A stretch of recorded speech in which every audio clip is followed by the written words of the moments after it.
Good morning student. जो GK का next lecture है उसको अब हम देखेंगे। वर्ल्ड फेमस पेंटिंग्स, ये क्या हैं? ये विश्व की जो प्रसिद्ध पेंटिंग्स हैं उनके बारे में जानेंगे। जैसे इसमें जो फर्स्ट पेंटिंग आप देख रहे हैं ये है द फर्स्ट मैरिज। ये जो द फर्स्ट मैरिज नाम की ये जो पेंटिंग्स है ये किसने बनाई है? डेविड हॉकनी ने। किसने? डेविड हॉकनी ने। नंबर सेकंड इसी में आप देखेंगे द सनफ्लावर्स। सनफ्लावर का मतलब होता है सूर्यमुखी।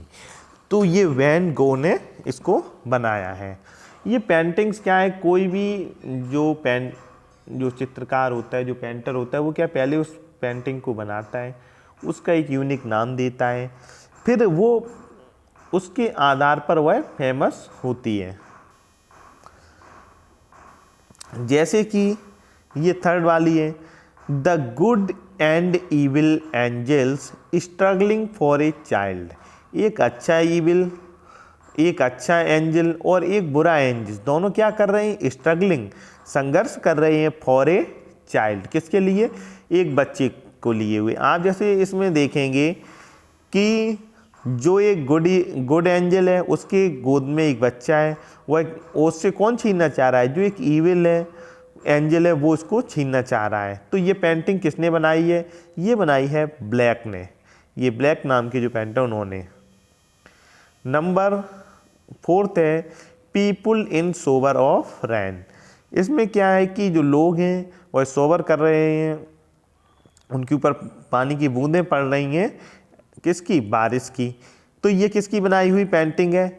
रैन ऑयर की। रैन ऑयर की ये पेंटिंग बनाई हुई है। देखो, पेंटिंग बनाना और उसमें गलतियां निकालना बहुत ही अलग चीज़ होती है। जैसे अभी आपको हम एक कहानी सुनाते हैं कि एक बार क्या था कि एक पेंटर ने बहुत ही जी जान लगा करके एक पेंटिंग को तैयार किया और उसने कहा, उसने एक जगह पर उस जो बीच बाजार में जा कर के, जो मेन मार्केट था, उस पर जा कर के अपनी पेंटिंग को लगाया और कहा कि जिस भी भाई को या बहन को इसमें गलती लगती हो वो इसमें बता दे, लिख दे कि इस पेंटिंग में ये कमी है। तो कोई गया, किसी ने कहा कि इसकी नाक टेढ़ी है, किसी ने कहा कि इसका कान सही नहीं है, किसी ने कहा कि इसके बाल सही नहीं, किसी ने कहा इसका चेहरा सही नहीं है। उसमें वह दूसरे दिन जब आया तो उसने देखा कि ये पेंटिंग है, उस पेंटिंग के नीचे हजारों कमेंट्स पड़े हुए हैं कि इसमें ये कमी है। वह तो उसने कहा चलिए एक दो कमेंट होते मैं उनमें सुधार करता, लेकिन इसमें तो पूरी पेंटिंग में कुछ ना कुछ निकल आई गलतियां हैं। तो वो परेशान हुआ। उसने फिर जा कर के दूसरा काम ये किया, उसने उस लाइन को साफ करके लिख दिया कि जिस व्यक्ति को इस पेंटिंग में अगर कोई कमी आती है तो वो उसमें सुधार कर दे। दूसरे दिन नेक्स्ट डे जब वो वहाँ पर फिर गया, उसने देखा कि वहाँ पर किसी ने कोई कमी नहीं निकाली। जैसी पेंटिंग बनी हुई थी, लोग कह रहे थे कि नहीं ये पेंटिंग अच्छी बनी हुई है। तो इससे ये क्या पता चलता है कि कमियां निकालने वाले लोग 20 होते हैं, लेकिन उसमें सुधार करने वाले जो वास्तव में जानकार होते हैं, जो जानते कि नहीं इसमें संशोधन होना चाहिए, वो बहुत ही कम होते हैं। चलिए अब जो next number 5, lady in the park. ये किसने बनाई है? ये मोनेट ने बनाई है, lady in the park. Number 6 है इसमें मोनालिसा। ये वर्ल्ड की सबसे फेमस पेंटिंग मानी जाती है और इसको किसने बनाया है?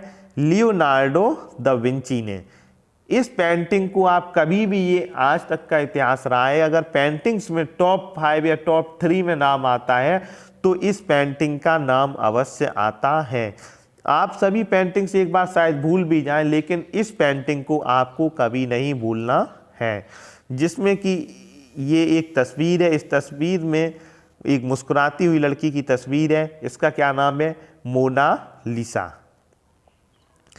तो ये इसको आपको हमेशा याद रखना है कि मोनालिसा किसकी बनाई हुई है? लियोनार्डो दा विंची की।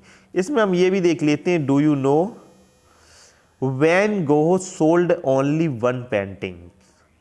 जो वैन गो थे उन्होंने मात्र अपनी एक ही पेंटिंग को बेचा इन हिज लाइफ टाइम, अपने पूरे जीवन काल में, and died as a poor man, और वो कैसे मर गए, एक गरीब आदमी के रूप में, इन 1905 में।